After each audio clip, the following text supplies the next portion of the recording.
Hi friends, ఈరోజు న్యూస్లో అయితే మనం చూస్తున్నాము. కేరళలో ఒక సంఘటన జరిగిందనమాట. అది ఏంటిదంటే బస్సులో పాపం ఒక దీపక్ అనే వ్యక్తి ప్రయాణం చేస్తున్నాడు. అందులో ఒక అమ్మాయి లేడీస్ తనను బ్యాడ్ టచ్ చేసిండనేసి తను వీడియో తీసుకుంటా ఉందన్నమాట. ఆ వీడియో తీసుకుని ఆయన బ్యాడ్ టచ్ చేసిండనేసి ఇంటికి వెళ్ళేసి ఆమె వీడియోని వైరల్ చేసేసింది. ఆ వైరల్ చేయడం ద్వారా పాపం అతను చాలా డిసప్పాయింట్ అయ్యి తన వాళ్ళకి చెప్పుకొని, నేను అలాంటి వాడిని కాదు, నేను అలా చెయ్యలేదు, అయినా అది తప్పు అని తను చెయ్యకపోయినా కానీ నలుగురిలో ఆయన పరువు పోయిందనే ఒక చిన్న విషయంతోనే ఆయన చనిపోవడం జరిగింది.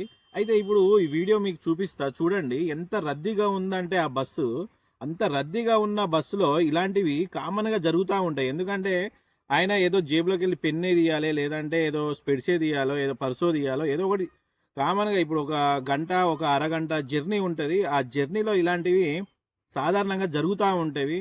అవి బ్యాడ్ టచ్గా పాపం తను ఆ అమ్మాయి అంత ఘోరంగా వైరల్ చేయడము, ఇది ఘోరంగా గలీజ్గా ఉంది. ఎందుకంటే ఇంతకుముందు మనము కేరళలో కొన్ని వీడియోస్ అలాంటివే సోషల్ మీడియాలో అమ్మాయిలు షేర్ చేయడం జరిగింది, అలాంటివి మనం చూసాము. కానీ అక్కడ అలాంటి సంఘటన జరగలేదు. కానీ ఇక్కడ మాత్రం పాపం ఆయన చనిపోవడం మాత్రం చాలా బాధాకరం. ఎందుకంటే అందరూ అలాంటి వాళ్ళే ఉండరు, అందులో చాలా మంచి వాళ్ళు కూడా ఉంటారు. బ్యాడ్ టచ్ చేయాలన్న వాళ్ళు వేరే రకంగా ఉంటారు, ఇలాంటి వాళ్ళు వేరే రకంగా ఉంటారు.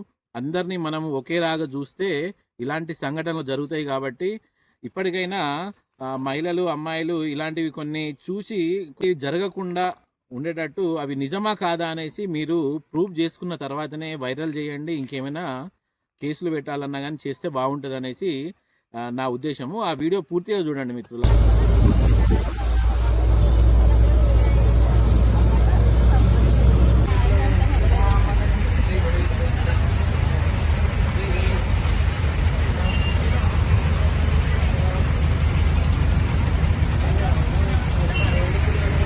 మీకు ఒకవేళ వీడియో నచ్చితే మాత్రం షేర్ చేయడం మాత్రం మర్చిపోకండి, లైక్ చేయడం మాత్రం అస్సలే మర్చిపోకండి మిత్రులు. Okay, thank you.